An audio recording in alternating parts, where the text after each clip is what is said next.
Jake's knife paused mid-chop, the half-sliced onion forgotten on the cutting board. The kitchen smelled of garlic and simmering tomato sauce, a Thursday night routine he'd always found comforting. He was humming a tune from his college days, the kind of off-key melody that used to make Lauren laugh. But tonight, her voice cut through the air like a blade. "I'm going on a date tonight, Jake." He froze, the words not quite registering. "A date?"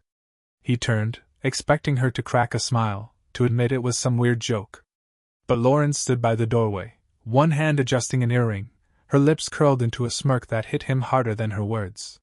No trace of guilt, no hesitation, just that smug, deliberate curve of her mouth, like she was daring him to react. "Excuse me?"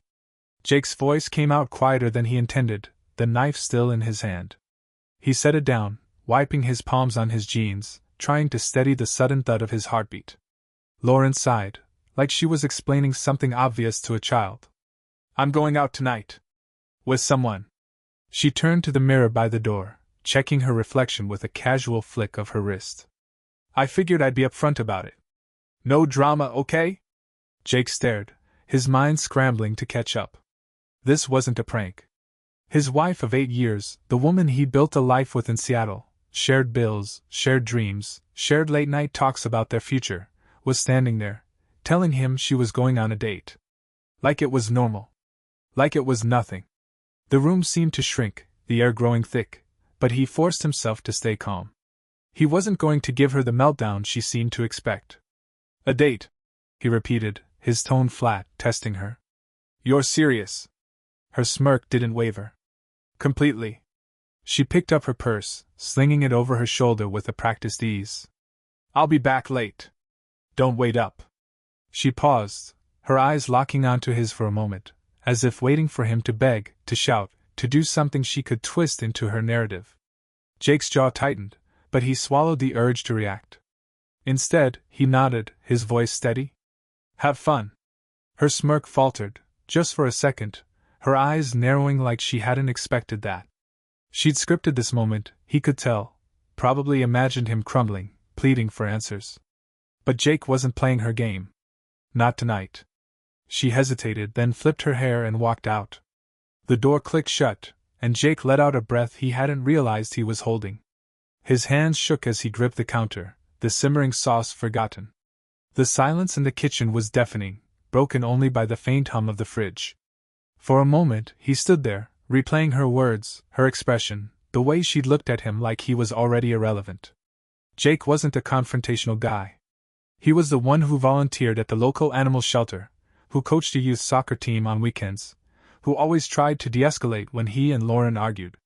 For years, he'd been the steady one, the one who believed in compromise, in trust. But this wasn't a fight he could smooth over. This was betrayal, deliberate and cruel, served with a smirk that made his stomach churn.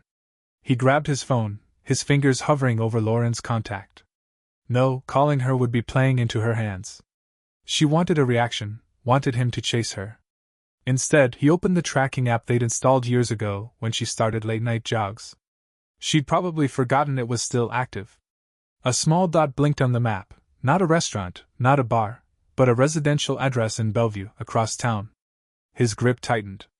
She wasn't just stepping out. She was going to someone's house. Jake's mind raced. Had he missed the signs? The late nights she'd blamed on. Girls' nights out.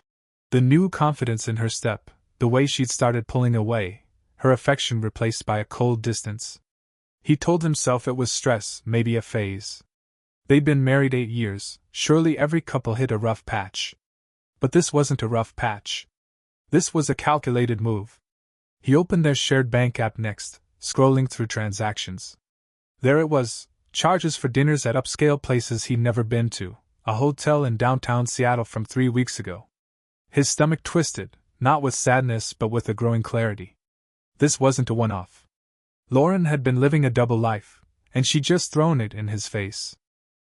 Jake set the phone down, his hands no longer shaking. He wasn't going to sit here and let her humiliate him. He dialed Mike, his old college buddy who'd become a divorce lawyer. "Jake, what's up?" Mike's voice was warm, but it shifted when Jake explained. "She said what?" "Okay, listen, don't do anything rash. You need to protect yourself, now. Start gathering evidence. Texts, bank records, anything you've got. As Jake hung up, a text buzzed through. Unknown number. Jake, we need to talk. It's about Lauren. Meet me at Harper's Diner in an hour. Tom.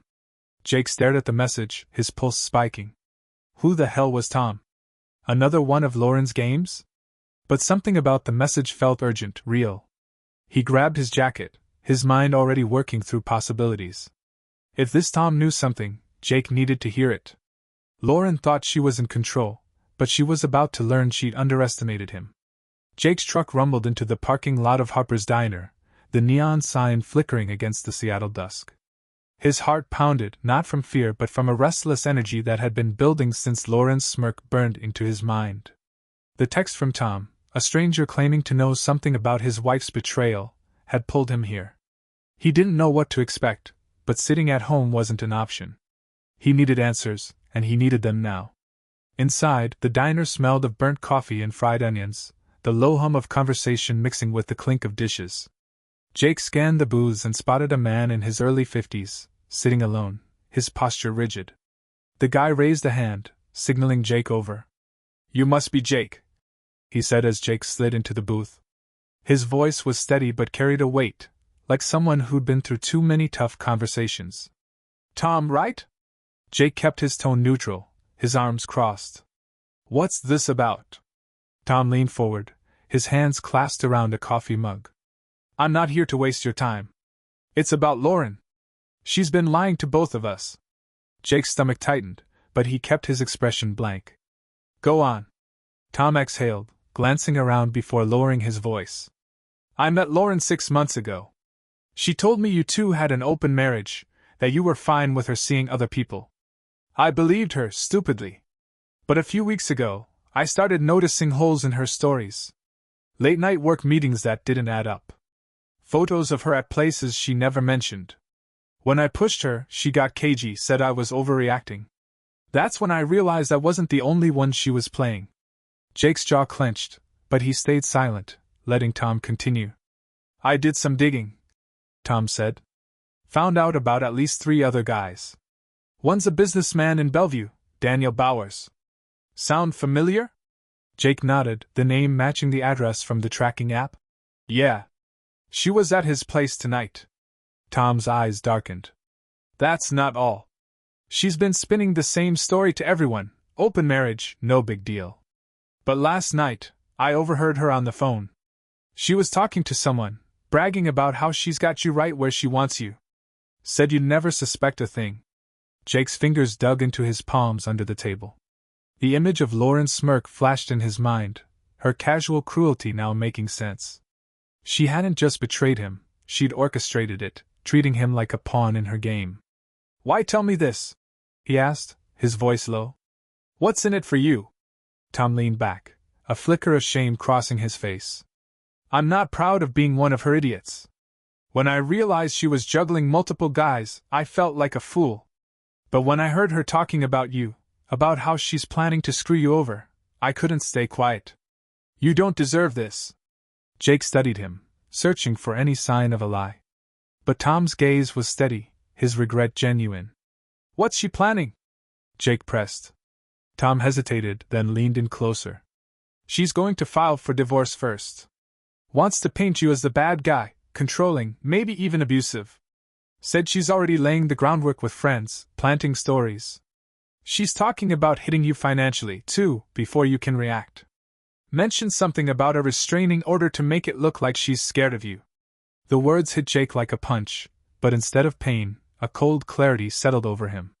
Lauren wasn't just cheating, she was trying to destroy him, to rewrite their story so she came out the victim. He thought of the bank charges, the hotel receipts, the tracking data showing her at Daniel's house. She'd been building this for months, and he'd been too trusting to see it. Thanks for the heads up, Jake said, standing. His mind was already racing, piecing together a plan. I've got it from here. Tom nodded, looking relieved. Watch your back, Jake. She's not as clever as she thinks, but she's ruthless. Jake left the diner, the cool night air hitting his face as he climbed into his truck. His phone buzzed, a text from Lauren, home soon. We need to talk. He stared at the screen, her words dripping with the same smug control she'd shown earlier. She thought she was still running the show. She was wrong. Back home, Jake didn't waste time. He pulled up his laptop and dove into their shared accounts. More charges appeared: a wine bar in Capitol Hill, a boutique hotel 2 weeks ago. Each transaction was a stab of confirmation, but Jake didn't linger on the hurt. He screenshot everything, sending the files to Mike, his lawyer friend. "She's planning to frame me," Jake typed. "Need to move fast." Mike called immediately. "This is bad, but we can get ahead of it. File for divorce tomorrow, and we'll request a temporary restraining order to block any false claims. Gather every piece of evidence you've got: texts, tracking data, bank records. If she's trying to spin a narrative, we'll make sure the truth comes out first." Jake opened the tracking app again, watching Lauren's dot move back toward their neighborhood. She'd only been gone 2 hours, too short for a real date. Maybe things hadn't gone as planned. Good. He pulled up her text again: "We need to talk." He could almost hear her voice, laced with that fake sincerity she used when she wanted to manipulate him. He started gathering more evidence, his fingers flying across the keyboard. The tracking app showed months of visits to Daniel's address, late-night trips she'd never explained. He found an email receipt for a plane ticket to San Francisco, a trip she'd claimed was for work. Every click felt like reclaiming a piece of himself, stripping away the blind trust he'd clung to for too long. The front door clicked open. Lauren was back. Jake closed his laptop, his pulse steady now. He stood as she walked in, tossing her keys on the table like nothing had happened. Her eyes flicked to him, expecting, what? Tears? Anger? But Jake just looked at her, his face calm, unreadable. "We need to talk," she said, her tone sharp, like she was still in control. Jake smiled faintly, the kind of smile that made her pause. "Yeah," he said. "We do." Jake stood in the hallway, his arms crossed, watching Lauren drop her keys with a calculated nonchalance. Her earlier smirk was gone, replaced by a practiced look of confidence, but Jake could see the cracks. Her shoulders were tense, her movements too deliberate. She thought she could steer this conversation, just like she'd steered their marriage into ruin. But Jake wasn't the same man she'd left a few hours ago. Tom's warning at the diner had lit a fire in him, and he was done playing her game. "Talk then," Jake said, his voice steady, almost casual. He leaned against the wall, his posture relaxed but his eyes locked on hers, daring her to make the first move. Lauren hesitated, clearly thrown by his calm. "Look, Jake, I know you're upset," she started, her tone softening, like she was trying to soothe the child. "But let's not make this a big deal. I was honest with you about tonight. That's more than most people would do." Jake let out a short, sharp laugh, cutting her off. "Honest? You call walking out for a date with another guy honest?" He took a step forward, not aggressive, just enough to shift the dynamic. "You don't get to dress up betrayal as some noble act, Lauren." Her eyes narrowed, and she crossed her arms, mirroring his stance. "You're blowing this out of proportion. It was just dinner. I told you because I didn't want to hide anything." "Dinner," Jake repeated, his voice flat. "At a house in Bellevue. Daniel Bauer's place, right?" He watched her closely, catching the flicker of surprise before she masked it. "Or was it one of the other guys? How many are there, Lauren?" Her jaw tightened, but she didn't answer. Jake pressed on, his voice low and controlled. "I know about the hotel charges. The dinners. The trip to San Francisco you never mentioned. And I know you've been telling people we're in an open marriage. Funny, I don't remember agreeing to that." Lauren's composure slipped, her hands dropping to her sides. "You've been spying on me?" she snapped, trying to flip the script. "That's low, even for you." Jake didn't take the bait. "Spying? No. I just stopped being blind." He pulled his phone from his pocket, holding it up. "This tracking app we set up years ago? You forgot about it. Every late night, every girl's night out, it's all here. Months of you sneaking around. And now I hear you're planning something else, something about painting me as the bad guy." Her face froze, just for a moment, but it was enough. Jake had hit a nerve. "Who told you that?" she demanded, her voice sharp. "Doesn't matter. Jake said, slipping his phone back into his pocket. What matters is you thought you could walk all over me. You thought I'd just sit here, take it, while you spin lies to your friends, maybe even a lawyer. But here's the thing, Lauren, I'm not that guy. She took a step forward, trying to regain control. You're being ridiculous. I'm not the villain here. We've both been unhappy for a long time, and you know it. I was just... Save it. Jake cut in, his voice like steel. You don't get to rewrite this. You made your choices, and now you're going to live with them. He reached down, picking up a trash bag he'd filled earlier with her essentials, shoes, a few toiletries, some papers she'd left scattered. He held it out. Take your stuff and go. Lauren stared at the bag, her mouth opening, then closing. You're kicking me out? Her voice rose, a mix of disbelief and indignation. This is my house too, Jake. You can't just... I can, he said, his tone unyielding.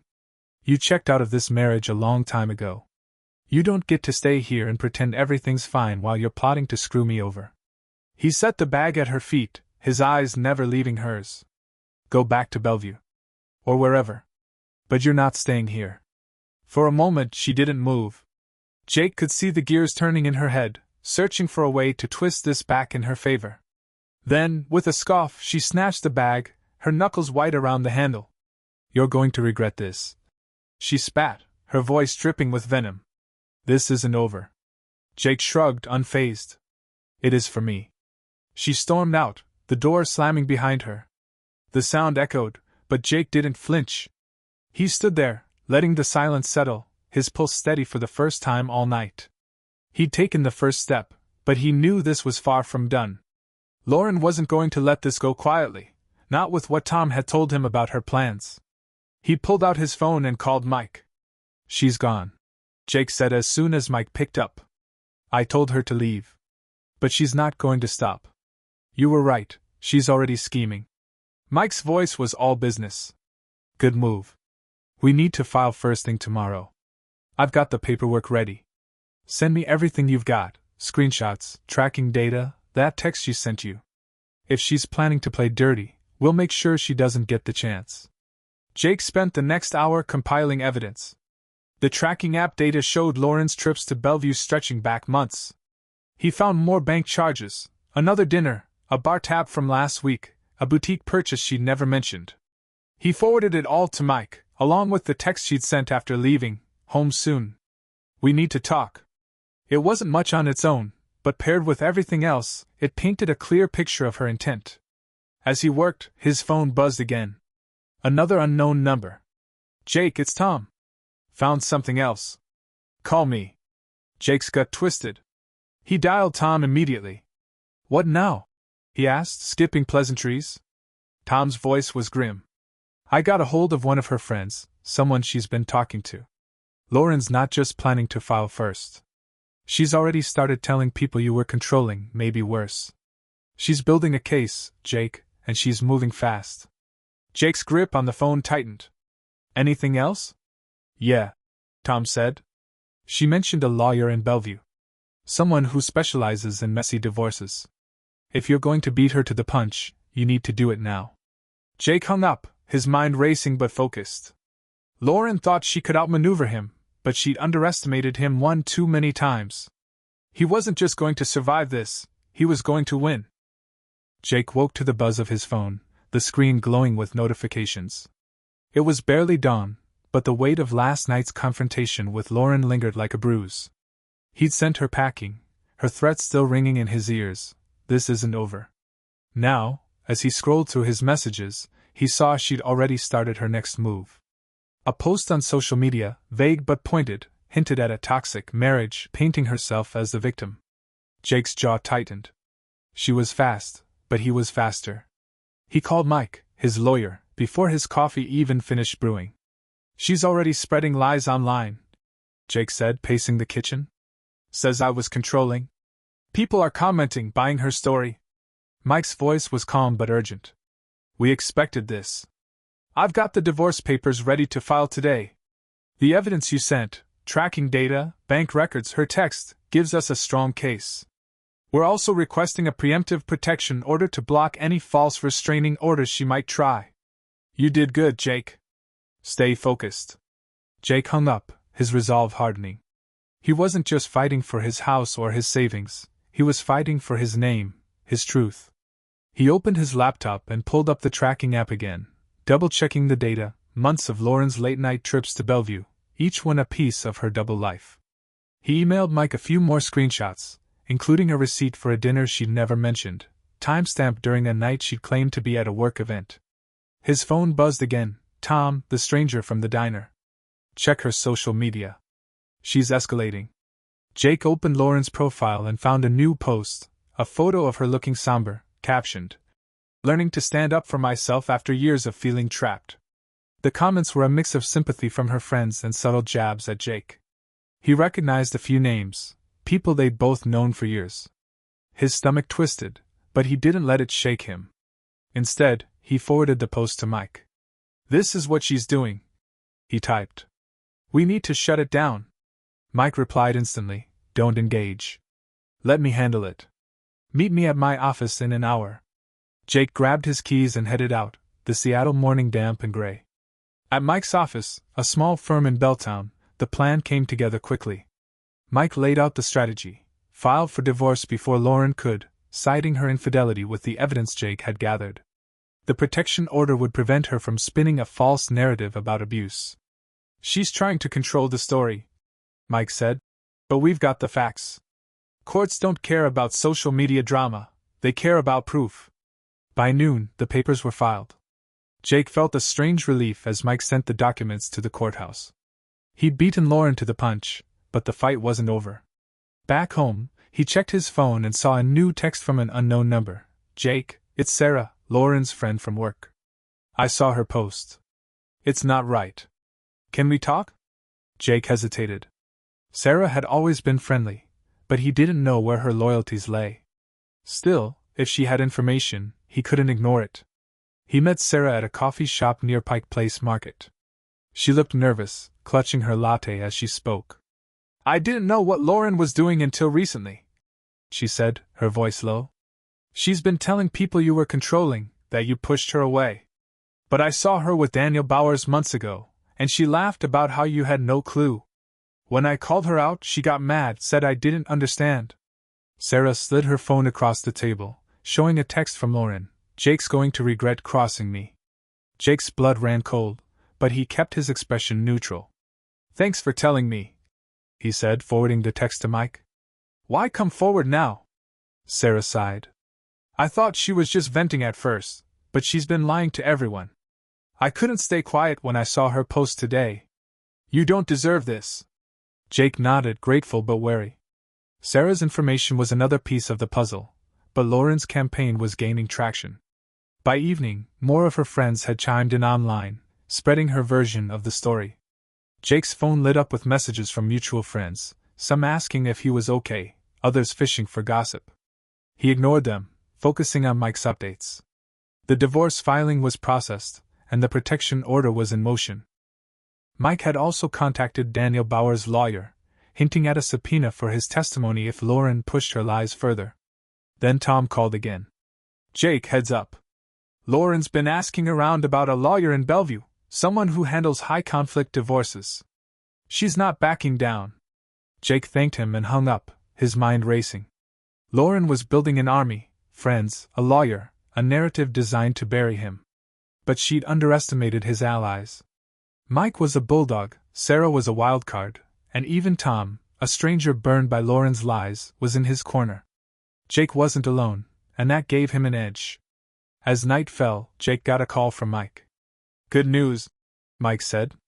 "The court approved the temporary protection order. Lauren can't file a baseless restraining order against you now. And I've got a contact who can dig into her financials, make sure she's not hiding assets.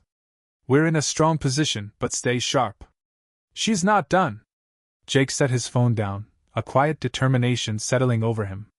Lauren thought she could outmaneuver him, but every move she made, he was one step ahead. She'd started this war, but Jake was going to finish it, on his terms. Jake sat at his kitchen table, the morning light streaming through the window, a fresh cup of coffee in hand. The past week had been a whirlwind: Lauren's betrayal, Tom's revelations, and the race to file for divorce before she could spin her lies. Now, with the divorce papers filed and a protection order in place, Jake felt a quiet strength. Lauren's social media campaign had gained some traction, but the truth was starting to catch up. Today, he'd make sure it overtook her.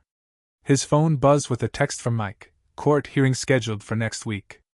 We've got her financials. Looks like she's been funneling money into a separate account. Stay ready. Jake nodded to himself, forwarding the message to his notes. Lauren had thought she could drain him dry, but Mike's contact had uncovered her hidden transactions. Thousands moved to an account Jake hadn't known about. It was another piece of evidence, another nail in her narrative. He opened his laptop and checked Lauren's latest post. She'd doubled down, sharing a tearful video claiming she'd escaped a controlling marriage. The comments were split. Some offered sympathy, but others, including a few mutual friends, questioned her story. Jake smiled faintly.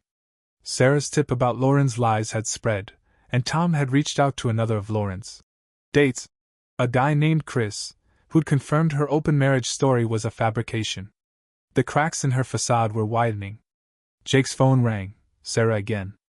I talked to more people at work, she said, her voice urgent. Lauren's been telling everyone you were manipulative, but a couple of colleagues saw her with Daniel Bowers at a bar last month, acting like a couple. They're willing to back you up if you need them. Jake thanked her, adding their names to his growing list of allies. Lauren had underestimated how many people saw through her. By midday, Mike called with an update. We've got a deposition lined up with Daniel Bowers. He's not happy about being dragged into this, but his lawyer's advising him to cooperate. He's already admitted Lauren lied about the open marriage. If we push, he'll testify. Jake's grip on the phone tightened. This was the leverage they needed to dismantle Lauren's story in court. That afternoon, Jake met with Mike at his office to finalize their strategy. She's got no solid evidence against you, Mike said, flipping through documents. Her claims of abuse are baseless, and with the tracking data, bank records, and witnesses, we can prove her infidelity and financial misconduct. The judge will see through her act. Jake nodded, a weight lifting. He'd spent years trusting Lauren, but now he trusted the truth, and it was on his side. As they wrapped up, Jake's phone buzzed with a new text from Lauren. You're making a mistake. I just wanted to be happy.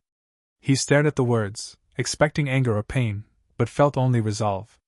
She was still trying to manipulate him, to play the victim. He didn't respond. Instead, he blocked her number, cutting off her last attempt to control the narrative.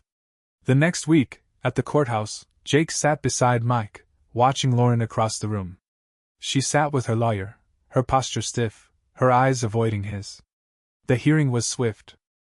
Mike presented the evidence, the tracking data showing her trips to Bellevue, the bank records of her hidden account, texts from Sarah and Chris exposing her lies, and Daniel's deposition confirming she'd fabricated the open marriage story. Lauren's lawyer tried to counter, citing her social media posts as emotional distress, but the judge wasn't swayed. This court deals in facts, not feelings, he said, ruling in Jake's favor. The divorce was granted, with Jake retaining the house and his savings. Lauren's attempt at a restraining order was denied, her credibility in tatters. Outside the courthouse, Lauren approached Jake, her voice low. You think you've won? She hissed. This isn't over. Jake looked at her, calm and unshaken. It is for me. He turned and walked away, leaving her standing alone. Weeks later, Jake was back to coaching his youth soccer team, the kids' laughter filling the field. He'd started coding a new app in his spare time, something he hadn't had the energy for in years. Friends rallied around him, inviting him to barbecues, game nights, even a hiking trip in the Cascades. Sarah and a few colleagues had spread the truth at work, and Lauren's reputation took a hit. She moved out of Seattle, her social circle shrinking as her lies unraveled. One evening, as Jake watched the sunset from his porch, his phone buzzed with a message from Tom. Heard Lauren's gone. You doing okay? Jake typed back, better than okay. Thanks for the heads up. He set the phone down, leaning back in his chair. The house felt like his again, not a battleground but a fresh start. Lauren had tried to break him, but she'd only made him stronger. He'd lost a marriage, But he'd gained something better, himself. For the first time in years, Jake felt free. He didn't need closure or revenge. He had the truth, and that was enough.